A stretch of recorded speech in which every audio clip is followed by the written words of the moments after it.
जरा सोचिए, कोई इंसान दुनिया के टॉप पर है, जिसे इतिहास का सबसे महान एथलीट माना जाता है, लेकिन अंदर ही अंदर वो डूब रहा है। ये माइकल फेल्प्स की एक ऐसी कहानी है जो हैरान कर देती है।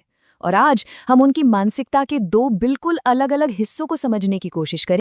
देखिए, माइकल फेल्प्स ने जीते तो कुल 28 ओलंपिक मेडल्स हैं, जो अपने आप में एक रिकॉर्ड है।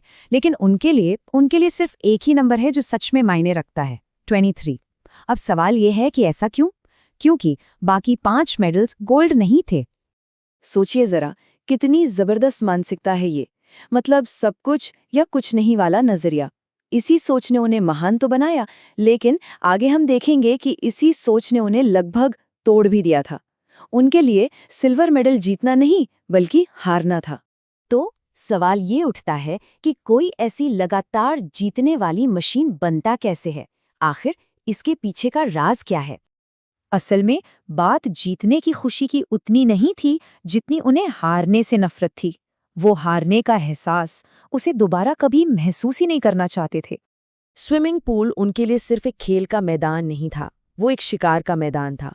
और वो खुद को सबसे बड़ा शिकारी मानते थे। कोई रहम नहीं, कोई डर नहीं, बस सिर्फ अपना दबदबा। सोचिए जरा, पूरे 6 साल तक एक भी दिन की छुट्टी नहीं, ना कोई जन्मदिन, ना कोई त्योहार, कुछ भी नहीं। सच में यही वो समर्पण था जो उन्हें बाकी सबसे अलग बनाता था। उनकी जिंदगी का एक सीधा साधा लेकिन बहुत ही मुश्किल रूटीन था। एक लगातार चलने वाला कठोर चक्र। सुबह उठो, ट्रेनिंग करो, खाओ, सो और फिर से सब कुछ दोहराओ, हर एक दिन। और इस सारी मेहनत का नतीजा? एक ऐसा आत्मविश्वास जिसे कोई हिला नहीं सकता था। जब वो स्टार्टिंग ब्लॉक पर खड़े होते थे ना, तो उन्हें पता होता था कि इस पूरी दुनिया में कोई भी उनसे ज्यादा तैयार नहीं है। और यही उनकी सबसे बड़ी मेंटल एज थी। लेकिन एक मशीन बनने की कीमत क्या होती है? इस लगातार जीतने की जिद के पीछे ना एक बहुत गहरा पर्सनल स्ट्रगल छिपा हुआ था। एक ऐसा संघर्ष जो आखिरकार सामने आया, और यहीं से उनकी जिंदगी का दूसरा और शायद और भी ज्यादा मुश्किल चैप्टर शुरू हुआ। तो फिर मेडल्स के पीछे जो इंसान था, उसका क्या हुआ? अब हम उनकी कहानी के दूसरे हिस्से में चलते हैं और देखते हैं कि कैसे उन्होंने जीत का एक बिल्कुल नया मतलब खोज निकाला। एक पल को सोचिए, किसी ने वो सब कुछ हासिल कर लिया जिसका उसने कभी सपना देखा था, और फिर अचानक उसे महसूस होता है कि वो अंदर से बिल्कुल खाली है। जब तालियों की गड़गड़ाहट बंद होती थी, तो उसके बाद का सन्नाटा बर्दाश्त के बाहर था। और उसी सन्नाटे में अंदर दबे हुए मेंटल हेल्थ स्ट्रगल्स धीरे धीरे बाहर आने लगे। और फिर उन्हें 3 आसान से शब्द मिले जिन्होंने सब कुछ बदल कर रख दिया। It's okay not to be okay. मतलब ठीक ना होना भी ठीक है। ये उनका नया मंत्र बन गया। ये एक बहुत पावरफुल एहसास था कि भाई, कमजोर दिखना या अपनी भावनाओं को बाहर आने देना कोई कमजोरी नहीं है। और इसी नए नजरिए के साथ उनकी जिंदगी में एक नया मिशन भी आया। गोल्ड मेडल जीतने से लेकर जाने बचाने तक का मिशन।